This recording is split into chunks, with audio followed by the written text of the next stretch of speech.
Our interview with Meredith Watson, telling the story she revealed after Dr. Vanessa Tyson publicly alleged that Virginia Lieutenant Governor Justin Fairfax sexually assaulted her. Watson claims that Fairfax raped her in 2000 when they were both students at Duke University. She and Tyson say they have never met. Justin Fairfax denies their allegations, adamantly so. Watson says that the Me Too movement gave her hope that her voice would finally be heard. She also believes her past is getting unfair attention. You know, the thing you keep hearing from most men, certainly after the Me Too movement, is that a woman can make a charge and a man has no defense. And when we get into your word against his, why are you more credible than he is? I don't have anything to gain by coming forward. The only thing coming forward has done is invited criticism and chaos and scrutiny of me and put me under a microscope. And it's been difficult enough what I've gone through the last 20 years. I didn't need this, but I had to tell the truth. Because there have been published reports about an ex-boyfriend who took out a peace order, which is a form of a restraining order in the state of Maryland. He claims you damaged his car, that you threatened to commit suicide, that you held him hostage.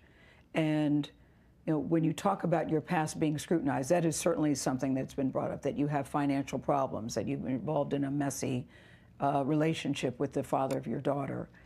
How do you respond to those allegations? What does that have to do with what happened to me in 2000? I don't want to give breath to the smears that were put out, whether they're truth or lies. I don't want to give power to Justin and what he's done and act like I have to defend myself. I don't have to defend myself because nothing in my life that happened after that night is relevant to what happened that night. You've written in the Washington Post, women of color who report rape know to expect a dismissive response characterized by an even greater disbelief and more abuse, if not complete and utter indifference. What did you mean by that?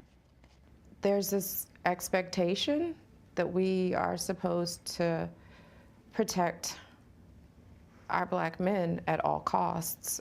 And there's been this idea that black women, I guess maybe because this has happened to us throughout history, that it's just something we're supposed to grin and bear and you keep it going. Do you think these stories are different when black women bring these charges against black men? Absolutely, because you're seen as betraying your race. You know, you're seen as betraying black men, but there's no recognition that a black man has betrayed you. What is it that you want as you sit here today and you're sharing your story with us? I want some action from the Virginia legislature. I'll say this, there is no amount of money that can ever compensate for what he did to me or what I live with every day. Are you seeking money? No.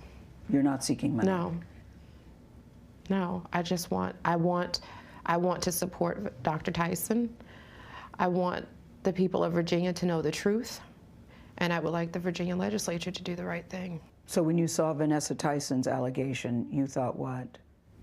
I broke down into tears because I feel guilty. Why do you feel guilty? It happened to her after it happened to me.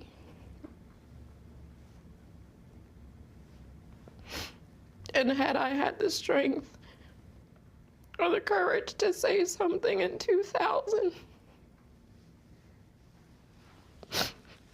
maybe it never would have happened to her. And I know the pain that she's had to live with since it happened, and nobody should have to go through this.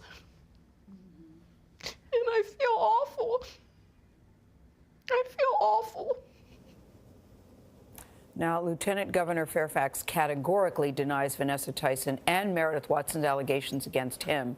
In a statement to CBS News, he says this: "I am able to hear the pain they have expressed, a pain I hope they are able to resolve and heal from. However, because I never assaulted either Dr. Tyson or Ms. Watson, I know that my actions cannot be the source of that pain."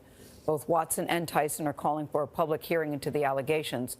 A legislative aide tells CBS News Democrats have been negotiating with Republicans on the terms for a potential hearing, but so far, A date has not been set, and they go into session again tomorrow, and both women are hoping something will come of that. And both of them say they want the hearing instead of the investigation, because in many cases, they say, the results of the investigation can be kept private, and they would like to be in an open forum with all of them, including Justin Fairfax. They would like him to testify as well. I don't think we've ever seen anything like that if that were to occur. Yeah. Yeah, I mean, incredible. And right now in Virginia, both sides are pointing fingers at the other as to why this hearing hasn't happened, and maybe now that there will be some conversation about it. We'll see. We'll see. A lot of pain.